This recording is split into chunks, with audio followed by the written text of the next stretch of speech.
ఎండలు మండుతున్న వేళ ప్రకృతి మనకు ప్రసాదించిన అద్భుతమైన వరం తాటి ముంజలు. ఐస్ యాపిల్గా పిలువబడి ఈ ముంజలు కేవలం దాహార్తిని తీర్చడమే కాదు, ఆరోగ్యానికి ఎంతో మేలు చేస్తాయి.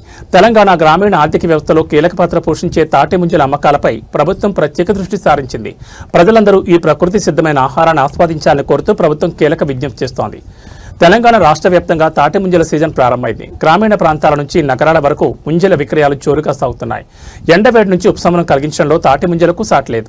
ఇతర పండ్ల మాదిరిగా ఇందులో ఎటువంటి నిష లేదా మత్తు పదార్థాలు ఉండవని, ఇది పూర్తిగా ప్రకృతి సిద్ధమైన సురక్షితమైన ఆహారమని నిపుణులు తెలుపుతున్నారు. తాటి ముంజల విక్రయం ద్వారా గ్రామీణ ప్రాంతాల్లోని గీత కార్మికులకు మంచి ఆర్థిక వెసులుబాటు కలుగుతోంది. వారి కష్టానికి తగిన ప్రతిఫలం దక్కేలా ప్రతి ఒక్కరూ ముంజలను కొనుగోలు చేసి ఆస్వాదించాలని ప్రభుత్వం విజ్ఞప్తి చేస్తోంది.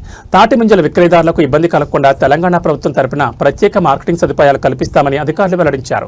ప్రధాన కూడళ్లలో మరియు మార్కెట్లలో గీత కార్మికులకు ప్రాధాన్యత కల్పించేలా చర్యలు తీసుకోనున్నారు. ఎటువంటి రసాయనాలు వాడకుండా నేరుగా తాటి చెట్ల నుండి ప్రకృతి సిద్ధంగా లభించే ఈ ముంజలను పిల్లల నుంచి వృద్ధుల వరకు అందరూ తీసుకోవచ్చని ప్రభుత్వం సూచిస్తోంది. కూల్ డ్రింక్స్, ఇతర కృత్రిమ పానీయాల కంటే తాటి ముంజలు తీసుకోవడం ఆరోగ్యానికి ఎంతో శ్రేయస్కరం. మరి ఇంకెందుకు ఆలస్యం, మన పల్లెల్లో లభించే ఈ అమృతాన్ని మీరు కూడా రుచి చూడండి. వేసవి కాలంలో ప్రకృతి ప్రసాదమైనటువంటి తాటి ముంజలు ఆరోగ్యానికి మంచిది.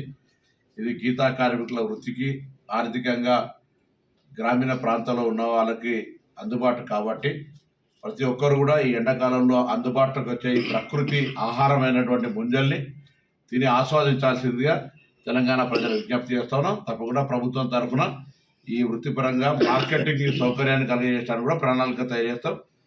ఈ ముంజలు అనేటువంటివి ప్రకృతి రీత్యా వస్తున్నటువంటివి కాబట్టి ఇతర పండ్లలాగా ఇతర వాటిలాగా దీనికి నిషా మత్తు అటువంటి సంబంధం లేదు కాబట్టి దీన్ని అందరూ కూడా తిని ఆస్వాదించాల్సిందిగా కోరుతాం.